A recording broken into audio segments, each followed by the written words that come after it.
The truth is, I don't even like running. I mean, y'all know that anyway, but I love the feeling of pushing myself and giving my training a real purpose. That's why I like to do things like Spartan races. They are the perfect tests of all-around athleticism. They have 5K, 10Ks, even halves and ultras, but with obstacles along the way, even throwing spears. Cardio meets strength and purpose. Try it out. Use code SpartanDad, and you can get 25% off any Spartan race. It'd be fun. Let me know you're doing it. I'll go try and do one with you. It's a lot of fun. It's a great time. Use code SpartanDad for 25% off a race. Have fun plans for the outdoors? Make the memories last with the best outdoor coolers and drinkware. Celebrating 10 years of cool, Orca was founded in 2012, born from the idea of making a hard-sided cooler that beat out all the rest. Orca coolers are built to be as strong as the adventures you take them on. That's why they have a lifetime warranty while giving you world-class maximum temperature retention. Orca's drinkware offers the same high quality, keeping your drinks icy cold or hot for hours, and they look great while doing it. Their stainless steel, vacuum-sealed tumblers and martini cup are perfect companions for your next outdoor adventure. Go to orcacoolers.com/bourbon for 15% off your order. That's orcacoolers.com/bourbon for 15% off. Orca, make it last. Today's show is also sponsored by our friends at distilleryproducts.com. If you are a store, you're a group, you're a blog, you're a podcast, you're a distillery, whatever it is, you need laser-edged glassware at wholesale prices. Reach out to me. I'd be happy to get you in touch with the whole family behind distilleryproducts.com doing amazing things. We use them. You should too at distilleryproducts.com. So, I was in Knoxville for the weekend,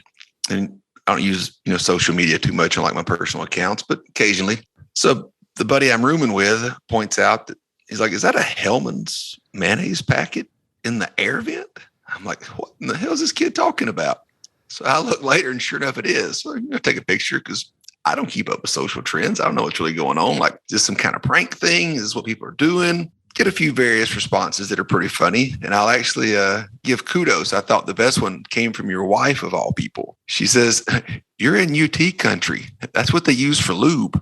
Honey, did you text Zeke?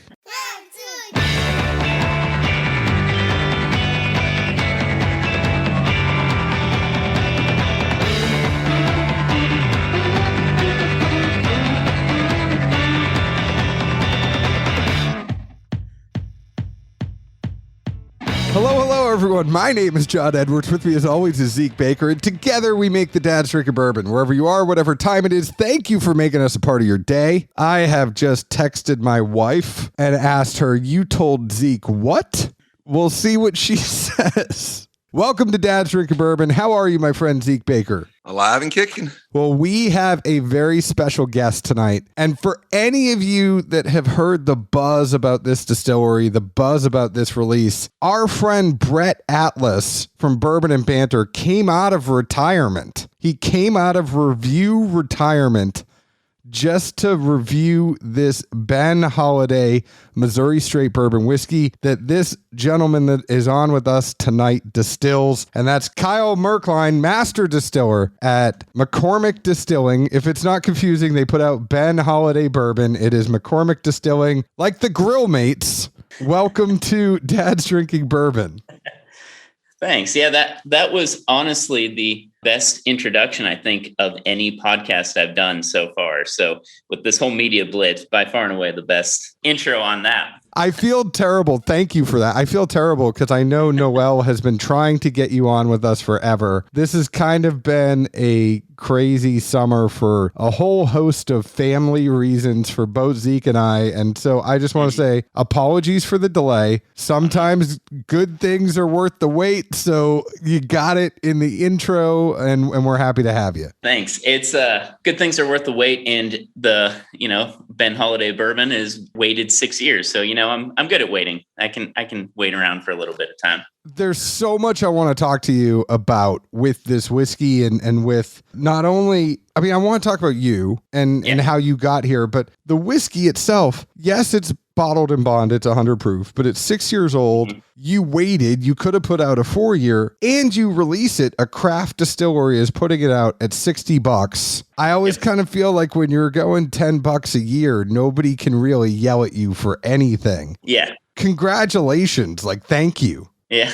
Yeah. Thanks. No, it's been a lot of fun over the last few months. Obviously, a lot of prep going into this. And so, yeah, with, the intro with where do I work? Let's even start with that. So yeah, McCormick Distilling is the name of the company. And we kind of rebranded the distillery as the Holladay Distillery when we started back with our bourbon production. For those that don't know about our company, we actually have been on site since 1856. So we were founded by a man named Ben Holladay. That's why the whiskey is appropriately named Ben Holladay Bourbon. He and his brother David came up from Kentucky, and they knew about bourbon, and they had read that Lewis and Clark found Limestone Springs on site. And so they came to Kentucky, started the distillery. Ben Holladay, he was involved in a lot of different things. And so he didn't do the day-to-day. David ran it day-to-day. And Ben, he had a stagecoach empire. He was known as the Stagecoach King, largest private employer in the United States back in the mid 1800s for a short time. And so, he had all those things going on. The reason why Stagecoach King is important, you see that on the bottle as well, on the front label. There's that Stagecoach. He later sold that off to a company, financial institution that used it as their logo, Wells Fargo. And then he invested in railroads. Over the course of time, ownership of our distillery had changed hands a handful of times. And, up until Prohibition, we produced, and then short break, obviously, during Prohibition, started back up. And that's where we got the name McCormick Distillery. A new ownership group bought us again in 1993, kind of expanded our portfolio, a lot of vodka, a lot of bottled products. And then, the bourbon trend was coming back, and people actually like bourbon again. And so we started back up again, producing in 2015, 2016 timeframe, and have been sitting and waiting on it. And so, that's a lot of the history, but that leads into how could we do that, right? So for the last 30 plus years, we've been building a portfolio of brands. We have vodkas, we have gins, handful of different offerings that could help support us while we did this. And the ownership group, the board, we kept tasting this and sampling it and presenting it to everyone. And the decision was ultimately made, we want to keep waiting and try to bring back our historic taste profile from 30 plus years ago when we shut down bourbon production. That kind of overall is the idea behind it. With this release, a lot of what we're doing, I kind of mentioned it, a lot of what we're doing is to bring back our historic thing, what we were doing. So when we shut down production in 1985, we kind of shuttered up the distillery and closed doors. We kept the rick houses there, the distillery, the old building was there. Limestone Spring was all there. Everything was still there, but it was just shut down. And, we brought that all back to life. We used that historic mash bill that we had and went back to all those records and dug those out and really tried to bring back what we could with that production style and that mash bill recipe that we were doing. And so that's really what this is kind of an ode to the past and bringing back this old style and old brand that we've had in a new format for, today's consumer. I appreciate you continuing to go. As I cleaned up, I mistakenly knocked over some of your precious whiskey on my table and all over my computer that's in front of me. So got to roll with the punches. But yep.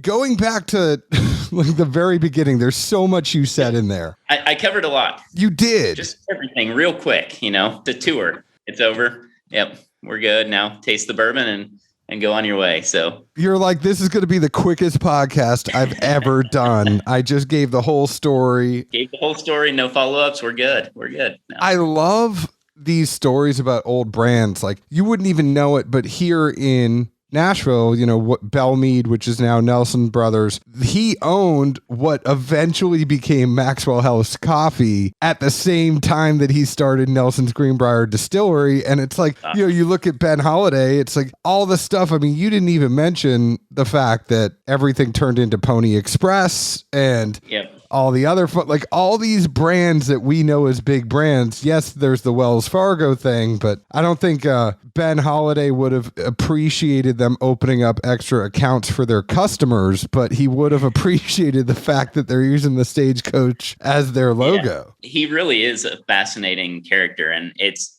crazy to think about all the different things that he had going. And then, conversely, the only thing left standing of his legacy really is our distillery. There's no other businesses or things that he invested in that exist. And so it's kind of a cool, again, a very cool backstory. And it's one of those characters that you could see making a bourbon brand around, but we don't have to make it up because he really is the founder of our facility. Like we actually know that he was there in that, still house in that cave, and had that stagecoach line. He could have been loading up barrels of whiskey to send out west in those stagecoaches. So yeah, it's a cool, for sure, and that's just the founders. And I'm sure all of the owners over the course of the 160 years or so that we've had it have a similar interesting story as well. What I don't understand, though, is what took your group so long to actually capitalize off of that name. I mean, you think with some of the stuff that has been going on, it's like, yeah, we kind of started this in 2016. You would have thought that this would have been maybe a 2008 kind of thing.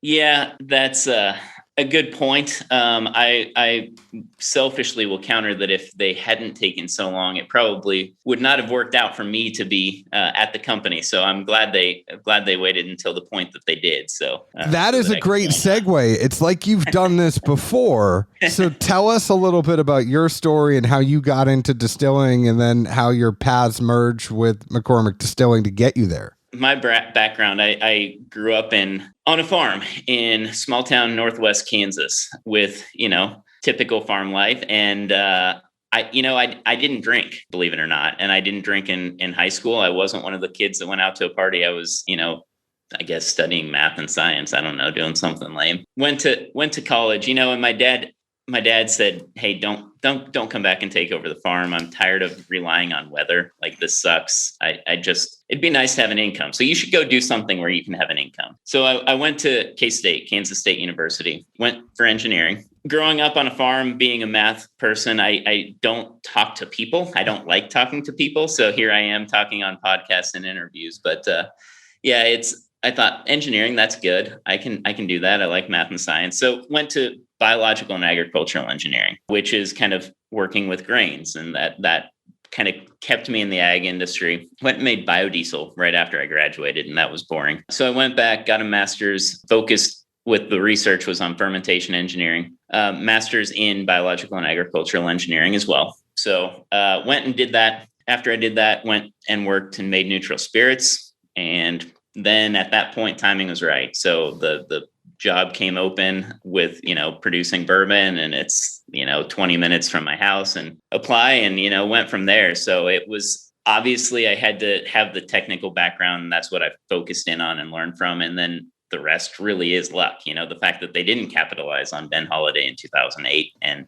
bring in someone else, and the fact that job was open, like that part, I will fully acknowledge luck played to my advantage there. What was it like with the neutral spirits? I mean, basically that's gotta be a little boring. A little bit. Yeah. Yeah. You just focus in on making as much product as possible, getting your highest yields as possible. And it was a large facility, industrial size, and, continuous fermentation, continuous cook, 24/7 facility. And so it was obviously necessary for the alcohol industry to have good providers making, that high quality neutral spirits, but it's not fun removing everything, all the flavor. That's what you're removing. And so kind of counter to the goal of what we're doing in bourbon. So it was good to prepare me for this field and industry as a whole. So what then brought you over? I mean, you weren't a big drinker in high school. And what got you into actually drinking? For me, it was, I joke, and she doesn't take it too well. I say the reason is my wife. She got me to drinking, but she actually did. She kind of pushed me a little bit to get out of my comfort zone, and then, actually go to parties and whatnot.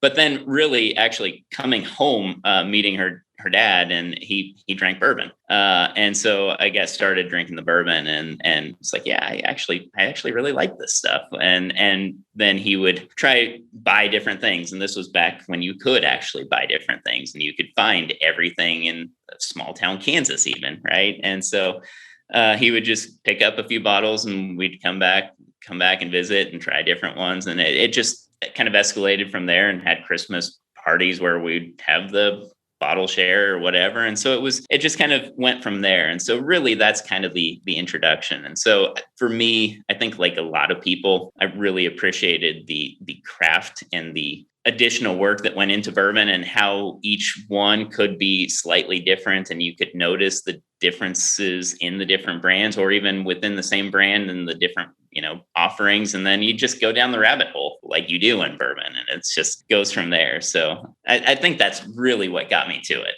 When you went over to McCormick, were they already planning on doing the bourbon, or was this something that you kind of nudged them to do because of your newfound love for bourbon? It was already in process. And, credit to a lot of our team that's still there is it was already installed and we had worked with some consultants and got everything kind of lined out and ready to go. And so we were up and running and able to go from there. And then I was refining it at that point. And so it was more of they had started things up and it was looking for someone to take it over full time. And that's where I came in. So kind of piecing it together as they went, but ultimately did a good job of, selecting everything and starting with it, the basics and the background where we were from the past. And that laid a good foundation. So for all the dorks listening, what did they go for with the still? So it's a Vendome 18-inch column still, 20 trays. They had looked into trying to revive the still that was on site. So back when we distilled in 85, they really did just shut it down and leave it sitting there. We had a Gatewood single still that we had bought from a distillery in Kentucky. We had bought it used in 1972, and we ran it from 72 until 85 and had that 36-inch column still with a doubler. They only ran during the winter, basically. So it was a very short season. So they ran a lot of barrels at a time and then shut down for the summers and didn't invest in the cooling towers and any upgrades that would have come about. And so they looked into that heavily, but ultimately was that's going to be very complex. It's going to be a lot of money, a lot of work, and honestly, probably going with the new still is slightly better route. So that's what was decided. Of course, the people providing that guidance also happened to be Vendome. So I don't know. It's hard to say.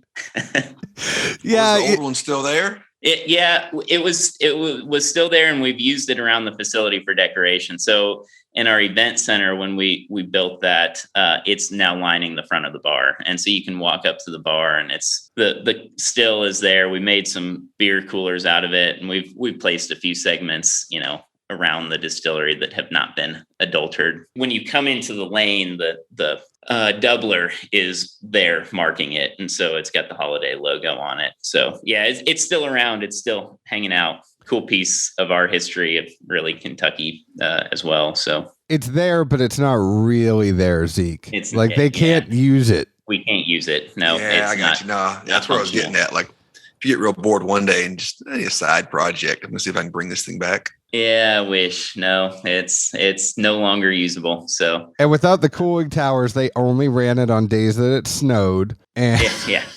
All that other fun. But I mean, that's a big, what did you say? That was 36 inch? Yeah. The output must have been insane. So also when they were thinking about, do you go with the 18-inch Vendome or do you keep with this 36? It's like, we're not like a 300,000 case brand right now. I don't think we need to put out more stuff. Exactly. It's, the quick math shows that you fill up the 2 rick houses on site pretty quick with a 36-inch column still running, however many days a week we would be going. Like that would not work out so well. So, but going with that 18-inch was a good choice, I think, for our size, our production, and where we're at. Hopefully, and maybe someday it will be upgraded, but obviously for now it's done a good job for us. We know that's going to have to happen, and just if you're listening at home, we have 8 minutes until Zeke's first question. So I forgot to tell you this in the pre-show. Zeke normally sits around for about 30 minutes and then he's going to ask you a really profound question. You're going to go, oh crap, why was this other guy rambling with me for a very long time? But I'm going to continue to do that. So you said the mash bill has stayed the same the whole time. Now I know this mash bill is undisclosed and I'm not asking for a scoop here, but like give us an ish. Is it high rye? Is it, like low rye? Yeah. So it's middle of the road.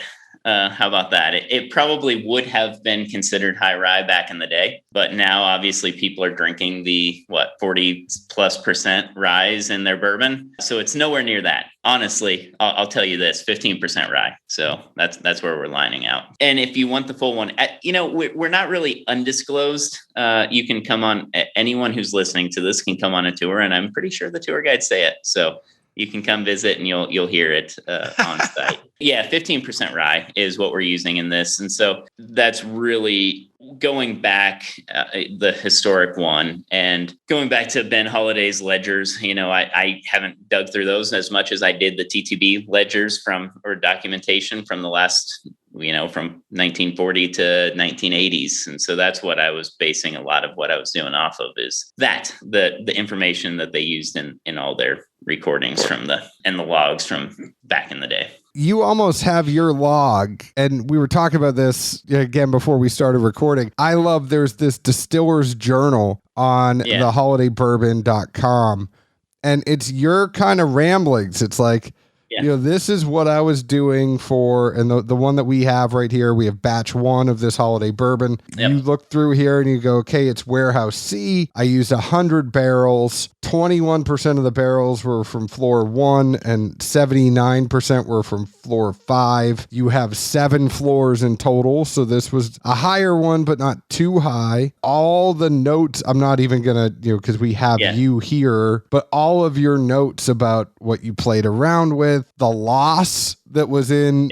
like overall, we had a loss of 32.7%, which was higher than projected. Like this is all cool info. Yeah. We really focus in on transparency. That's what we want to do with this brand, and trying not to hide anything for, all the people that want to know all this information. Yeah, here it is. We're going to tell you about it. And so that's a lot of what we're doing. Patrick Fee is our VP of marketing. And often I think marketing gets a bad rap in bourbon.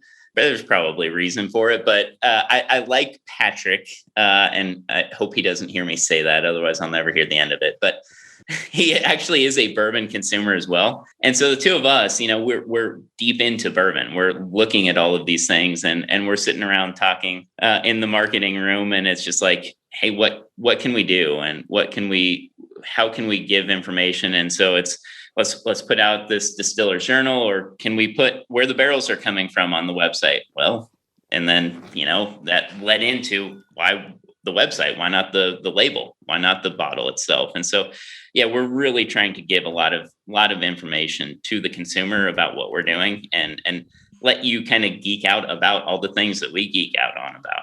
I agree. Warehouse C, where it was aged, the largest warehouse on the site, but you said there's only 2 warehouses. So what was skipped, A or B? There is 3.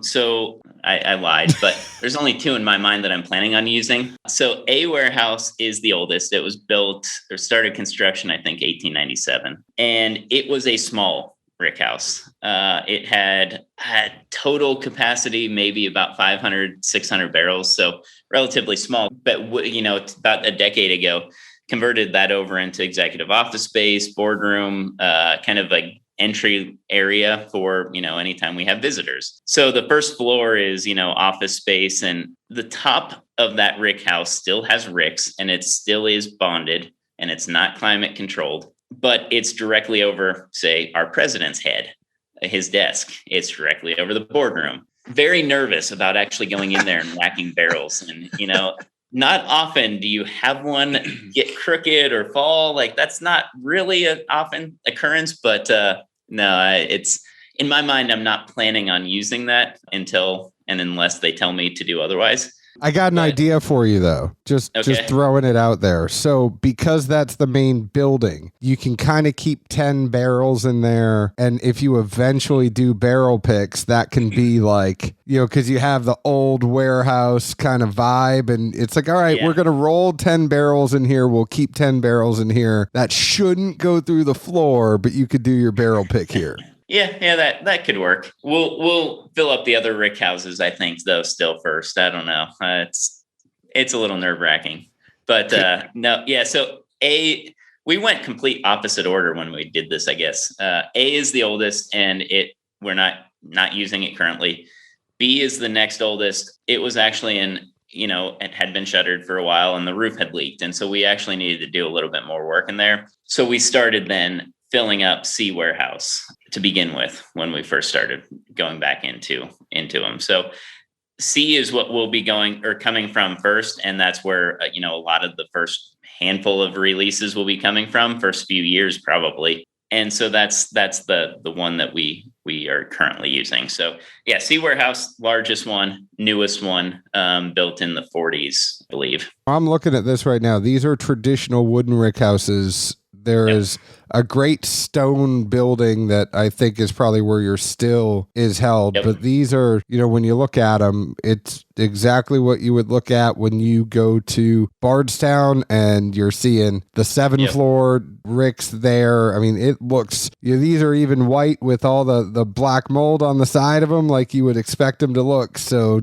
this is very traditional. Everything that we're doing is that. It's very traditional bourbon. And that's starting from the limestone spring to the column stills and continuing on to the rick houses. That's something, outside of Kentucky, Tennessee, Indiana, I really don't know that many places that have traditional rick houses like what we have. And so it's something we're glad exists. A previous president was an operations guy, and he, wanted to expand cases and other products, and we weren't doing bourbon.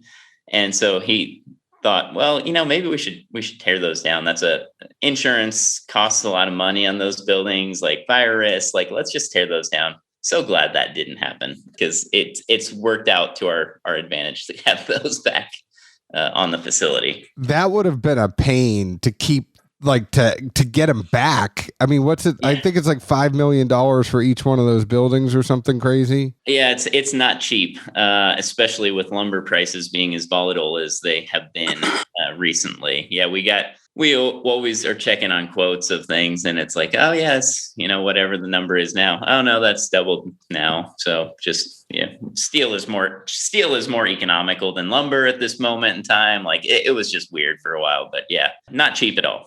Well, Zeke, it's time. Not anything profound. I was just going to say it would be fun to put a couple of leakers up there in that first office with all the office space under it, and just see how long it takes to matriculate down. And somebody's like, what the hell is this stain? Or what's this dripping on my desk right now? I don't know, but it smells and tastes pretty good. I'm not going to complain probably. Yeah, I like that. That's a good one. One thing I did kind of think about too, you're talking about McCormick's and the clear spirit space, and I guess unlike you two, I could definitely admit in the early years to consuming a fair amount of McCormick's bottles as best I can remember. I think they're more vodka than gin, being the age I was, which I won't disclose, but I can remember a few of those. Yep. I think we even used them for jug fishing as well.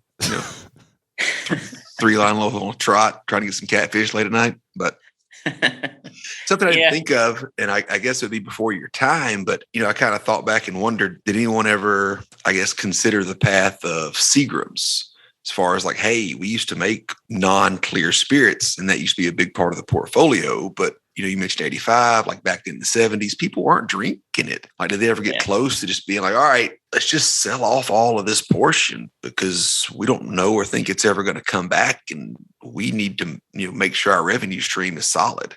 Yeah, I mean, really the decision, it was a different ownership group at the company previous when we shut down production in 85. And so that company had another bourbon facility in Illinois. And so at that time, the decision was, hey, do we invest here in McCormick, Weston here, or do we just shift everything over to that? And kind of slowly, it was, the rick houses were full, but stopped down production and slowly sold off all that inventory over that time. And so, yeah, I mean, the consumer was very different, obviously. And so we focused in on that. So yeah, it was, there probably were a lot of people that did just want to ultimately get rid of it and didn't think it was coming back. But thankfully that didn't happen. And it kind of worked out for, I guess, our favor is that it's a pretty small complex. So when the current ownership group bought it, the bottling facility and where all the brands and all the expansions were happening on that side, they're right there with the distillery right across the street. And so just kind of selling it off or kind of shutting everything down didn't really save much or do much for it. It was just kind of, let's close everything up and just not even look in those buildings or use them as storage for conveyors or whatever we got to have around for the bottling lines. And so that's what it became. At this point, it's got to be kind of a great blessing in disguise. Like, man, thank goodness we didn't follow the trend that literally everyone else did. That, sounds like from, what the model was of like, no, this is never coming back. Nobody's buying this swill. Like, just clear it, get rid of it. We're done here. Like, let's go find some other way to make money, hopefully. We did find the ways to make money, but it was thankfully still stayed there. And, I heard a story. I wish I could have seen, honestly, the distillery when it was shut down, because it sounds like it became a mess after 30 years, right? But where our current cistern is, where all the spring water filters in, they had just put like a giant steel plate across and covered it up and whatever they did to cover it up. This thing is 15 feet across and it's 45 feet deep. Or 35 feet deep, holds 45,000 gallons of water, right? So like they had just capped it. And apparently someone had their desk over that metal plate and they didn't know what was underneath it. Like there was a little hole and you could kind of hear water running, but like you couldn't actually, you didn't know what it was. And then when they took that plate off and they exposed this well, it's like, holy crap, I was sitting over that like for 10 years. And the person's like, what would have happened if I fell? Yeah. Like, I wish I could have been around for stuff like that, because unboxing everything again after that amount of time, I think it was pretty fun for a lot involved. That's what I was waiting on. Like, so what or who fell in and how bad was it? They did completely empty that just to make sure that no one had fallen in over the years and that there was nothing hidden at the bottom. And then it did refill. So we knew the spring water was still going and we could empty the well and it'd be all good. So the funny thing would have been at the bottom of the well, it was like, hey, this is the original recipe in a time capsule that Ben Holladay put down there. That would be awesome. Yeah.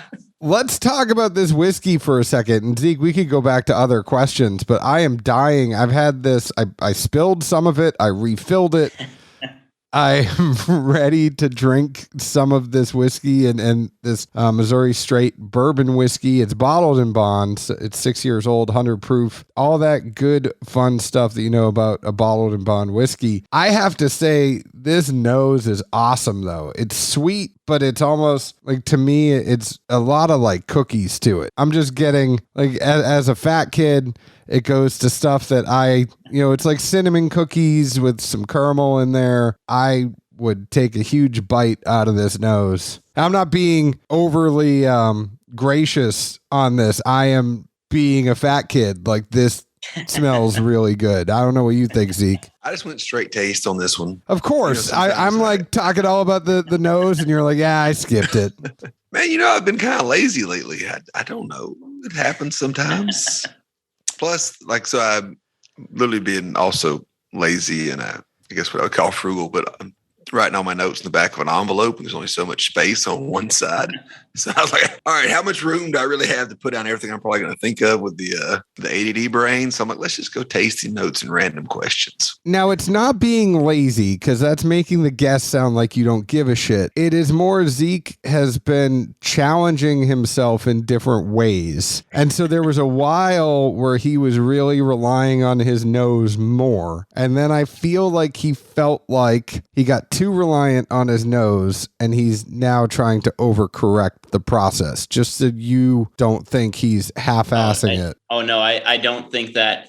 I honestly, I can kind of appreciate it, because I don't ever at the distillery, when people are there doing tastings, I don't ever give tasting notes or comments about it. Like, I want everyone to experience it on their own. But I go through a giant old spiel and go through everything, right? And there's sometimes when I just want to say, you know what? guys, this is bourbon. Let's just sit and drink this and talk, because I don't want to do everything right now. So, I get it fully.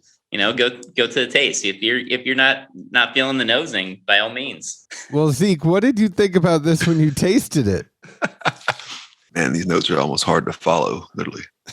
I can't wait. Buckle up. I thought it had a very sweet entry. Definitely, I picked up some corn at first, and then also what I decided was probably some rye grain that I would equate to like the little round chips in Chex Mix. That's really about what hit pretty solid for me on there. I thought there was a spice at the back that didn't move down too much. Also, revisiting it, there's definitely a good layer of malt beneath the spice that kind of went from the mid to the back palate, circling back to the initial corn flavor. I thought that kind of definitely carries it the whole way through. I thought it was more like a honey type tea product and or honeysuckle. If you ever had those as a kid and you break them off from the back, but it was also not too, earthy or medicinal. It just seemed to have very natural flavoring. My final thought, just to try and round everything out, I thought that the finish was much more like a dew coming off the ground if the ground's your tongue.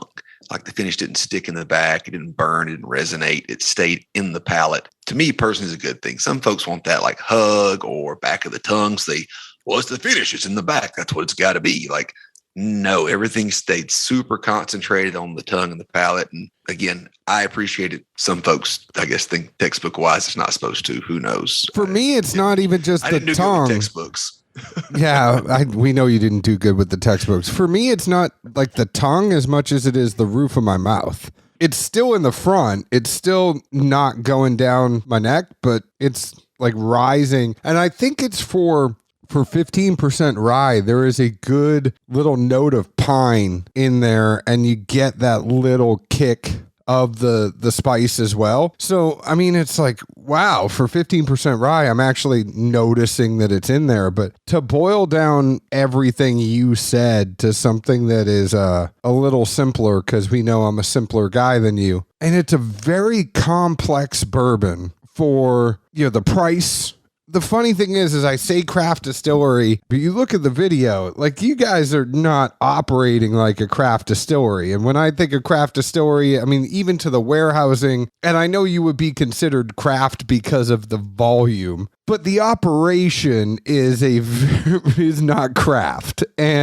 But kudos. I mean, I think the wherewithal to keep this for 6 years, to know that you got to get the flavor just right when you're reintroducing this brand and putting it out. I can understand why Brett Atlas came out of retirement for the. I mean, this is a very special pour, and it's a very affordable pour on top of everything else. So just cheers. Yeah, thank you. Yeah, it's we knew there was a few people who may have had the McCormick vodkas of the world in scenarios maybe where you shouldn't have or whatever. But no, we knew that reputation, but we knew we could make very good bourbon on site, and so we wanted to make sure we did it right. You get the one kind of first chance at bringing the brand back, and so. Glad that we could make it to the 6-year mark. We always knew 6 to 10 was kind of the sweet spot on site. And so that was the goal if we could. Thankfully we could. And we had the support of the ownership group to make that happen, because it's not easy sitting on barrels and barrels of whiskey for that long. So, well, and great. And it's been the taste profile, kind of circling back to that. I think I might have mentioned, I can't remember anymore what I put on that. But I might have mentioned, we started this process of coming up with this first release last November. And so I have overthought every possible combination of barrels that we could do on this. And so, we wanted to come out strong with that fifth floor. And there is a lot more of that oakiness that will come through with that, right? But we wanted that profile for the first release. We just bottled batch 2. So the first release was 79% fifth floor, 21% first floor. Second one is 56% fifth floor, 44% first floor. So kind of still playing in those same two floors, but changing the percentages up and changing up where they're coming from. So excited to see where that evolves over time and having fun with that. So what do you think it tastes like? Now that you said you keep everything to yourself, I mean, where are you at on this one? Man, you're putting me on the spot. It honestly, so I've had it a few days in the last couple months, and there's times when it really does hit differently for me. And so, ultimately though, I think with this or with any of the others, that finish is what we're looking for and where we're trying to target. And yeah, we're not going with the huge, long oak bomb or whatever type finish, but we're looking at the complexity and the mouthfeel of this. And so I'm going to give you a non-answer on that. It tastes like a barrel or a batch that came from the fifth and first floors, heavy fifth. So, and really that's what I'm so used to doing. It's not like you guys are tasting for the descriptors and you're thinking when you're tasting something is for that descriptors. And mine is more of a tasting for comparison of how is this maturing where it should be in this floor? How is it comparing to this floor? What's going on with this? Or is there any notes that are going to kind of detract or cause the batch to detract from where we're wanting it to go? So I'm more comparison based tasting in general. So I'm not good with the tasting notes. So I'll just let you guys do that. I've seen so many different options So does that take the fun out of it for you as a bourbon connoisseur? You can maybe do that with other bourbons now, but the one that's yours is too close to home. And it's like a football player that can't watch a game without like dissecting, like, okay, they're in a cover three and I think they're in a cover three man and the offense is going to do this to it. Like you can't take yourself away. I mean, that's probably a decent comparison, honestly. Like there are times when it's like, man, I wonder what it would have tasted like if I would have ended up going or different routes or whatever. But I don't know. I mean, I still very much can enjoy just sipping on a glass. I'm excited about the different offerings coming out because I in general, I think I'm an engineer. I'm very analytical in a lot of sense of that sense. And so I like the comparison between two different things in general. And so that doesn't necessarily mean it ruined it. Now I have batch 1 and batch 2 to compare and just pour a tiny little bit from each one every night and just go back and forth, go from there. So it hasn't taken the fun out for sure, but it does give you a different perspective for sure. Well, you talk about being able to hit the 6-year mark, not to say you dinged clear spirits by any means, but John and I have said it plenty of times before, like that's where I would almost say like craft isn't really applicable in the sense of most crafts are just complete startups and don't even have any clear spirits to rely back on. And at the end of the day, that's what you can pump out in 3 to 7 days. That keeps your lights on, if not more. Yep. So, I mean, I'd almost think you guys are the inverse of kind of the normal model, but at the same time, like, hey, we've got a really good clear spirits portfolio. Like, yes, we can tinker around, maybe put it out, maybe not, maybe wait 6 or 7 years. Either way, our business model most likely was originally built on not even doing this side of the equation. So now, we're okay, but if we're going to put something out, we know it's going to be what we want it to be and we're not pressured to it. So I feel like it's got to be a good angle. Yeah, that's for sure a unique aspect from where we came from. And yeah, we have a lot of value and family brands, and we've been looking at increasing our, kind of more premium offerings over the last decade plus, and the bourbon was a part of that. And so, we introduced 360 vodka as a more premium offering. We introduced bought Broker's Gin, which had won world's best gin. And so we were playing around with those type of things. I think it was about the 3 or 4 year mark. We had tasted the bourbon. Hey, should it go or should it not? Where are we at? And our president came up with the idea for Five Farms Irish Cream, and it's a phenomenal. If you haven't had it, it is truly a phenomenal Irish cream. And so that kind of helps when you have the ability to have other brands supporting it and or introduce new brands while you're doing it as well to continue to support it and do different things. It for sure helps, and it puts us in a position that I won't argue. A lot of places don't have the luxury of doing so. Yeah, the financial backbone that allows innovation. I mean, hard to be that blessed. Yeah. But you also, the question I would have for you is you're also sharing the still with those other brands. So it's like, what is the plan then? Because you have 100 barrels that went into this batch, and I'm assuming you probably, I need to look at the distiller's journal. Thankfully, there's a distiller's journal there, and batch 2 is up, and you only have 55 barrels in the second batch. So how is that going to work? Are you going to have enough time there with those stills and the other stuff that's coming out? Yeah. So apparently I need to double check and proofread what gets uploaded to the website. The first batch was actually only 56 barrels. I don't know how 100 got on there. So yeah, first batch was 56. The second one was 55. From the still and that aspect, we don't actually distill those products on site. We have partners just north of us in Craig, Missouri that we go to for those. And so for the neutral spirits portion, that's not something that we're really all that concerned about. The bourbon is all we are doing on site.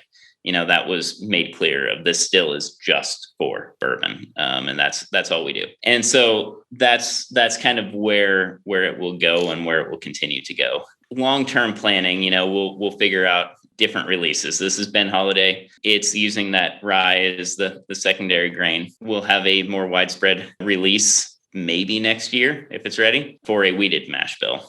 And so that'll be coming out as well. Still determining all of that. So there's a handful of things coming up, and we've been working on that kind of that long-term planning of the distillery. So Cooperage or Cooperages involved? Yeah. So we're sourcing barrels all from Independent Stave Company in Lebanon, Missouri, and we're using a Char 3 barrel. Barrel entry proof is 118. So yeah, that's kind of the standard. We had used Independent Stave previously, and so immediately knew we wanted to go back to them. Then kind of going in 2019, the Missouri State Legislature passed a regulation for Missouri bourbon labeling. And so one of those requirements is you have to use Missouri barrels. So good for business. We were already doing that. So we fit the bill there. But, try to get those tourism dollars there, like Pride of Missouri. You got to get a whole bunch of stuff in there. Yep, exactly. Yeah, we are fitting in with a lot of the other ones. And so, yeah, it is unique. I mean, obviously, Missouri, it's very much like Kentucky in that aspect of, we got the corn that's growing everywhere. We have the limestone spring water. That's not part of the requirement, but we have that here.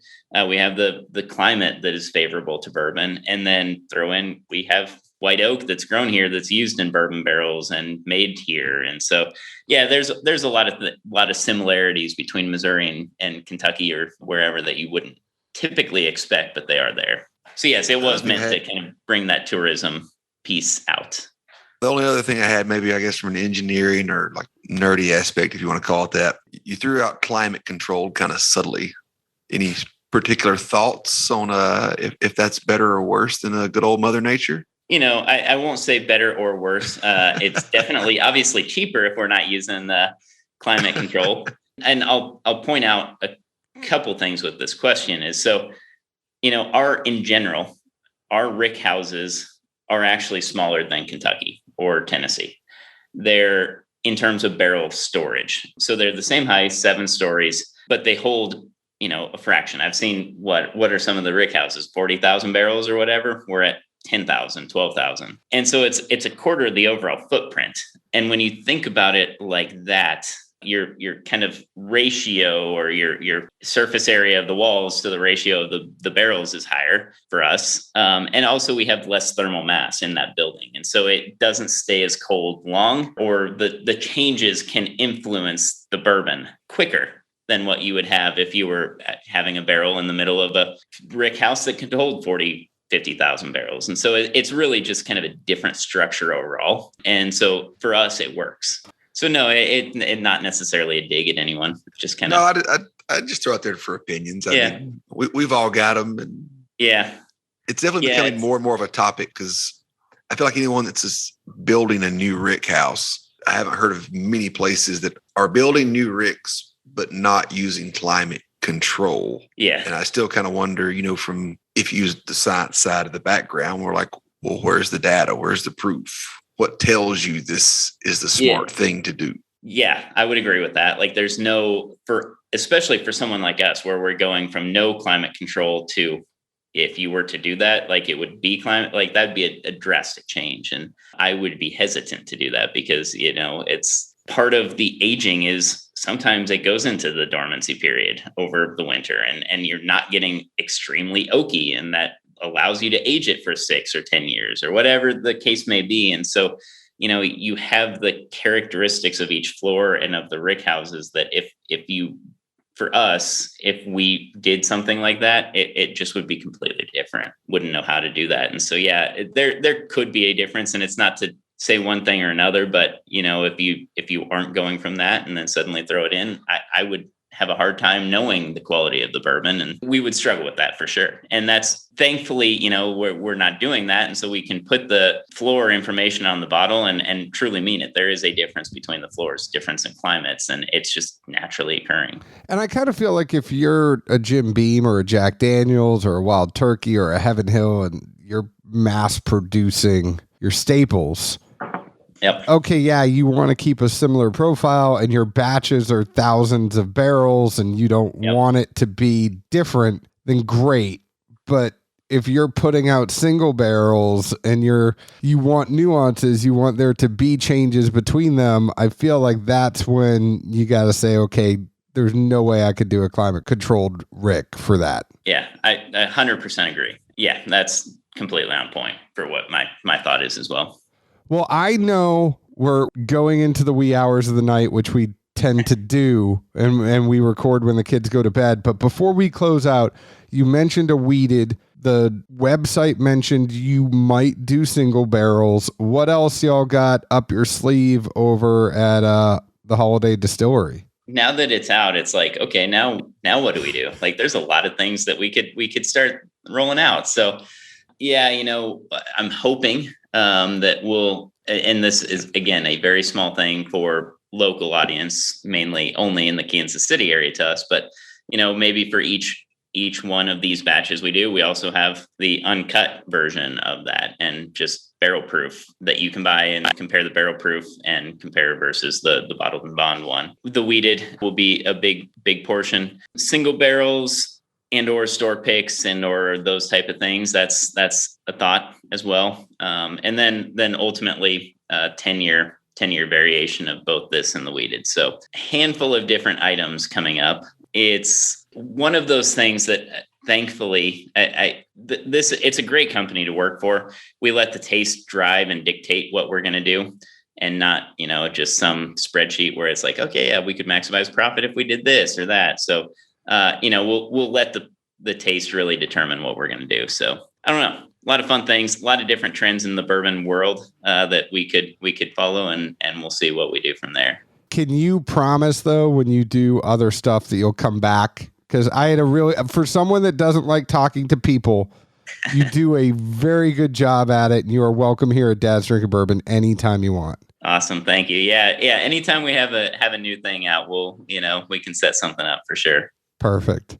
Kyle, thank you so much. Visit holladaybourbon.com. What I also like on this website, there's the Distiller's Journal, and I don't know if your marketing guy, bringing him back into the conversation, I don't know if he was a big fan of How I Met Your Mother, because there is this line there where, have you met Kyle? So there is a great thing down there. Is he How I Met Your Mother fan? That wasn't him, but yeah, Noelle, I think that was her. She's our PR. Yeah. Noelle is great. I've been talking to Noelle. I'm going to have to ask her if she's a big How I Met Your Mother fan, because I think that was her. Yep. Well, have you met Kyle? The other fun fact about Kyle, he is going for his PhD. So congratulations. We wish you well in that. Yeah, I don't know why you decided to go to Mississippi State over Kentucky or Georgia, which is frankly, logistics. I didn't want to leave my job or move or get divorced. So I went with something that could be an online type of thing. And so doing Mississippi State, they have a doctorate there online and working on that. And we'll see where that lines out. I got to start working on dissertation type stuff soon. And I don't know, the thought of writing a dissertation is starting to get a little overwhelming, but Going to look into data analysis. There's with 20,000+ barrels, there's a lot of data, and I want to be able to handle that better. So that's kind of the focus. So yeah, that's the I guess I'm a K-State guy, so I'm a Big 12 guy, but now I guess I have a SEC school that I don't know. I should have picked a more prominent football school or something, but I don't know. Talking bourbon always interests people, right? Yeah, exactly. No, we're just giving you hell because I graduated from Kentucky and Zeke graduated from Georgia. So we're kind of like, I don't know, like, do people pay attention to Mississippi State? Yeah, I don't think so. My boss actually graduated from Ole Miss. So yeah, he doesn't really seem to care about Mississippi State either. So it's... Zeke just gave me a look like, man, you're going to get hate mail. I'm still bitter about what Mississippi State did to DeMarcus Cousins in the basketball. You know, they were pretty hard on him, and us cats, we don't forget. So it's all in love. Mississippi State Bulldogs. I'm just saying, it's all love. Don't worry. I just had to get a shot in. But Kyle, we wish you best in your pursuance of a higher education and the art of distilling. You did a hell of a job with this. Go to holladaybourbon.com. Go to Holladay1856 on Instagram. All the other socials. Thanks again. Yeah, I feel like you should spell it, John, because it's not like a holiday. Oh, Holladay. Holiday. That wasn't necessary. Go ahead and find us on Facebook at Dad's Drinking Bourbon, Twitter Bourbon Dads, Instagram at Dad's Drinking Bourbon. Please leave us an open and honest review, just like we leave open and honest reviews about the whiskey we drink. Zeke, where else can the folks find us? Good old Nashville, Tennessee. Cheers, y'all.